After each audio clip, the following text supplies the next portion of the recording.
ఓం Arunachal Shiva. So ఈ video అయితే నేను అరుణాచలం వెళ్ళినప్పుడు తీసిన వీడియో అనమాట. ఎందుకంటే ఆ వీడియోస్ అంతా నేను ఎడిటింగ్లో ఉండిపోయినాయి. నాకు టైం లేక అయితే వీడియోస్ ఎడిటింగ్ చేయలేకపోయాను. సో అందుకోసం అయితే ఇప్పుడు ఈ వీడియోని ఒకటి తర్వాత ఒకటి ఈ వీడియోస్ అయితేనే అప్లోడ్ చేస్తున్నాను. ఇక్కడ కొన్ని ఆశ్రమంలు అయితే ఉన్నాయండి. ఇది రమణ మహర్షి ఆశ్రమం అయితే కాదు. అలాంటివి ఇలా కొన్ని చిన్న చిన్న ఆశ్రమాలు అయితే కూడా ఉన్నాయి.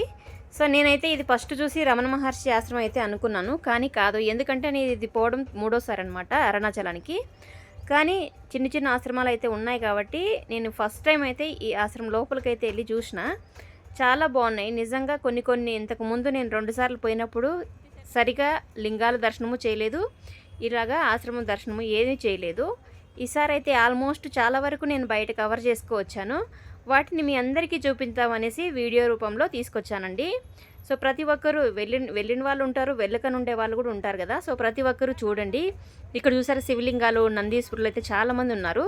సో అక్కడ నేను ఆశ్రమం చూసుకొని తర్వాత ఇక్కడ బయటకు అయితే వచ్చానండి. ఇక్కడ కాళికాదేవి టెంపుల్ అయితే ఉందండి వెళ్ళే దారిలోనే, మనం గిరి ప్రదక్షిణ దారిలో కూడా. సో అక్కడ ఏంటంటే ట్రాన్స్జెండర్స్ చాలామందికి దిష్టి తీస్తూ ఉన్నారనమాట. ఇక్కడ ప్రతి దగ్గర చాలామంది ట్రాన్స్జెండర్స్ అయితే ఉన్నారు. ఒకే ప్లేస్లో కాళికాదేవి టెంపుల్ దగ్గర మాత్రమే ఇక్కడ ట్రాన్స్జెండర్స్ అయితే చాలామంది ఉన్నారు. సో ఇంకా నేనైతే జిస్ట్ అయితే ఏం తీపించుకోలేదు. అక్కడ ఒక నిమ్మకాయ వచ్చి 10 రూపాయలు అయితే తీసుకుంటారండి. సో నేను ఒక నిమ్మకాయ 2 నిమ్మకాయలు తీసుకొని సూలానికి అయితే గుచ్చేసి వచ్చేసాను. ఇంకా తర్వాత అయితే చూశారు కదా, ఇక్కడ నిమ్మకాయలు ఎన్ని గుచ్చినా కూడా తీసి పక్కన పడేస్తున్నారు. ఎందుకంటే అందరూ అలాగే సూలానికి గుచ్చుతున్నారు. అక్కడ ఇంకా ప్లేస్ అయితే లేదు కదా. సో అందుకోసం అయితే ఇంకా నిమ్మకాయలు అక్కడ గుచ్చేసి అక్కడి నుంచి అయితే అమ్మవారిని కాళికాదేవిని అయితే దర్శించుకొని అక్కడి నుంచి అయితే బయటకైతే వచ్చాను. రమణ మహర్షి ఆశ్రమంకి అయితే వచ్చినానండి.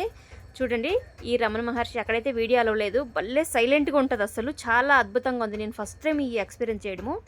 చాలా ప్రశాంతంగా ఉంది అసలు. చాలా బాగుంది అసలు. వీడియో కాదు కదా, ఫోన్ కూడా మాట్లాడినారాడా. చాలా డీసెంట్గా అంటే చాలా డీసెంట్గా ఉండాల్సి వస్తుంది. చాలామంది రుద్రాక్షలతో ఇంకా లింగాలు అయితే చేసి పెట్టారు అక్కడ. ఈ అమ్మ అయితే ఇంకా తమిళ్లో అయితే మాట్లాడుతుంది. నెక్స్ట్ వీడియోలో అయితే పెడతాను రియల్గా. నాకు కూడా అయితే అర్థం కాదు.